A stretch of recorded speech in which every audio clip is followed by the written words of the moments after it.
More and more youth are leaning towards e-commerce, which is the buying and selling of goods through the internet.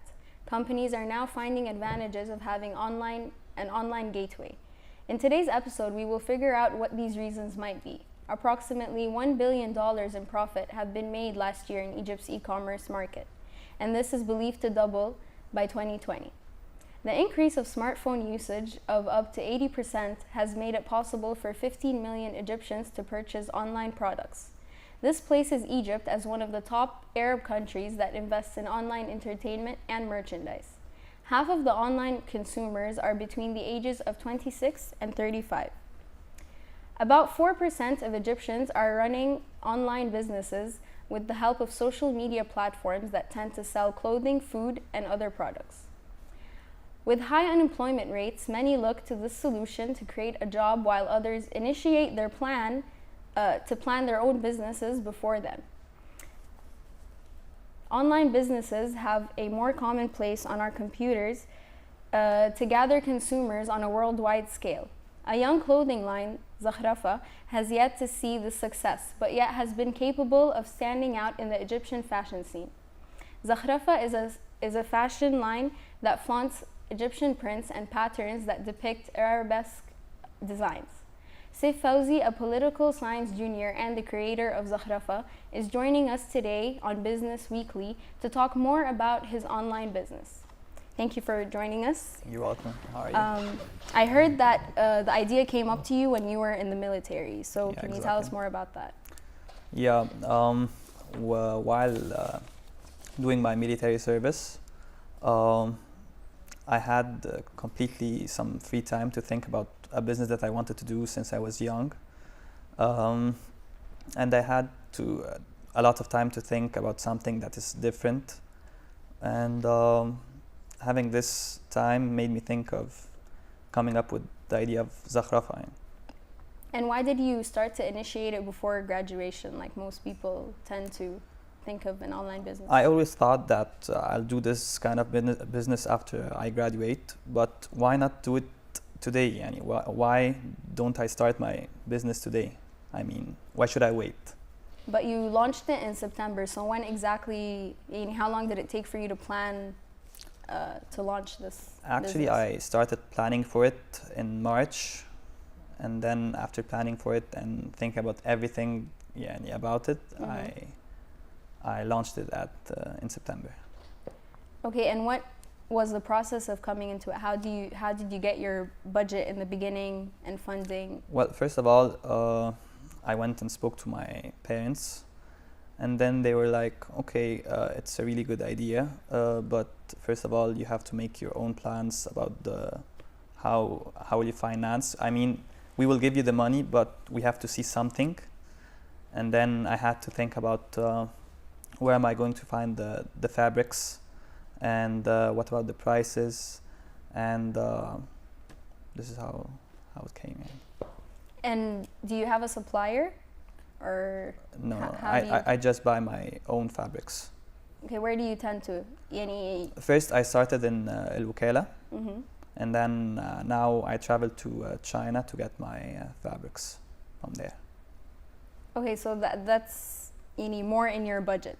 Yeah. But you don't split the price of your income when you sell your products. You don't split the price with any supplier. No, I don't split anything with any supplier. And is it expensive to maintain, or you're finding it okay? It's not really expensive as long as you're getting the things from the right place, and you get to know the prices of all the fabrics in the market. So as long as you're doing your homework about the prices in the market. And what do you mean by the right place? I mean, for example, you can go to Wakala, you'll find so many prices.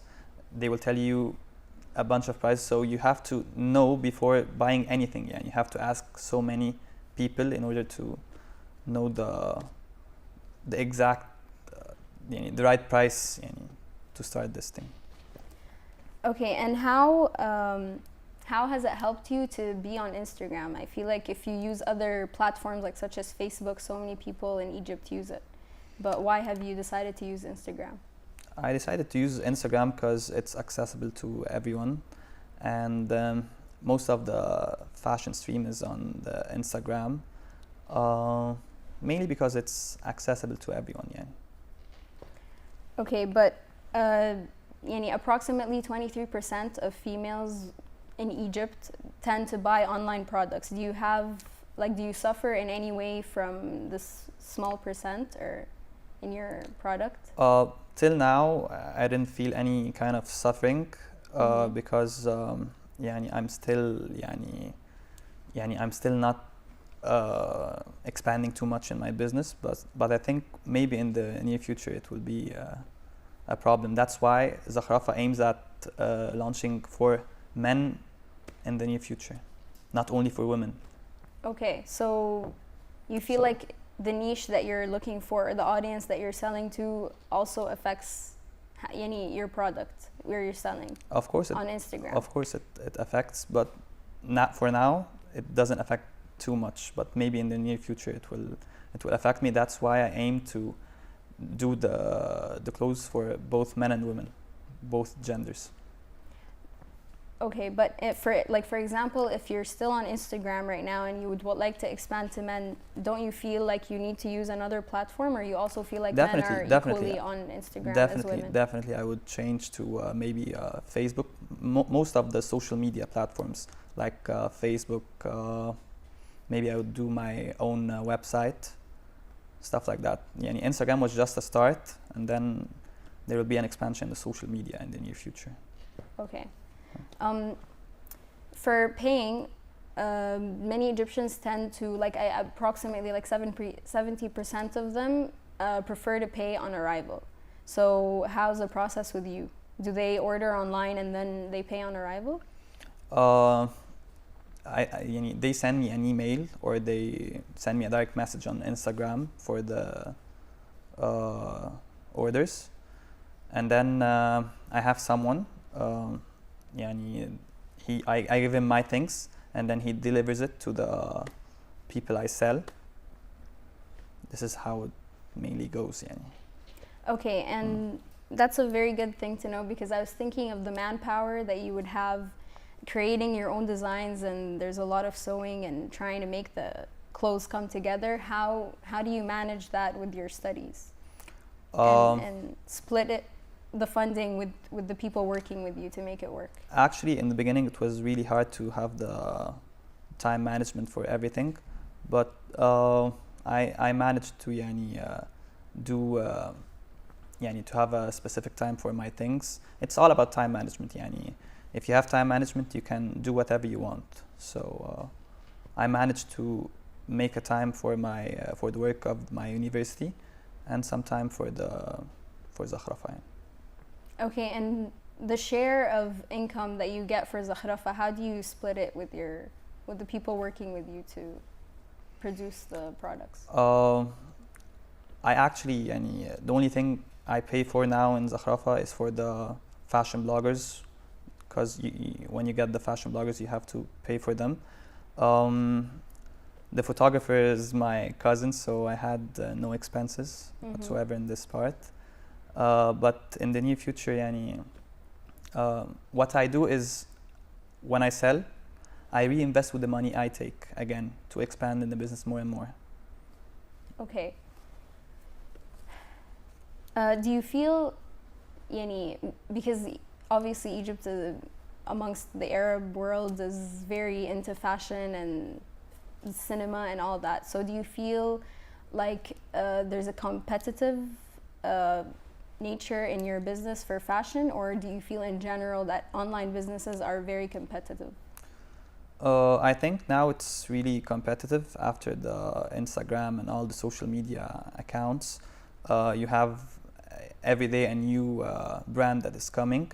So in order to compete in the market, you have to come up with something that is different and unique. And this is the idea of Zakhrafa. Okay, and have you initiated any plans with advertising agencies to help you in your... Not yet, because of the low budget I started with, but maybe in the near future, of course, I'll need some advertising agencies and stuff like that. Okay. And I just want to briefly ask you why you think social media helped you work from home. Say that again. How has social media helped you work from home? Like you don't have an actual basis, like a company to go to and rent and everything. So Yeah. It's made it easier. I mean, for social media is the easiest way to make a business right now. It's really cheap. You don't get to pay any taxes on Instagram or stuff like that. And it's accessible to everyone. I think everyone now has access to the internet and has access to the social media. So it definitely saves more time. That's the way it is. So do you advise people to wait until they graduate and start an online business, or they should have to start thinking about the plan before? I totally advise people, if they have something in their mind right now, to get a paper, brainstorm, start from today. If you want to do something, don't wait for it. Just go for it right now. Take all the risks. It definitely serves you better like this.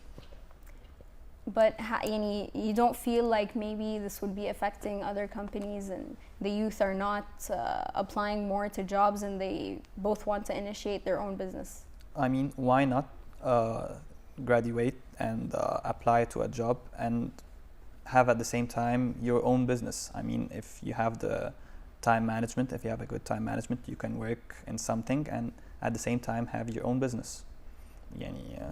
I don't think it's affecting the employment or the students or anything. Okay. But do you feel like maybe in the future online businesses would be more only on social media? Maybe having like a company I think social media is eliminate... really, really powerful, and it's also really cheap. So that what makes it really good. So I think really social media is the best for making a business right now. Okay, and how do you feel like you will expand in the future? I mean, thinking about the future, I aim to open my own stores locally and internationally one day. Maybe I can even open my own manufacturer. These are just things I'm thinking of, but no one knows. Okay. But in Egypt, do you feel like this would hinder you in any way, having started here your business, or you feel like it's you will progress anywhere?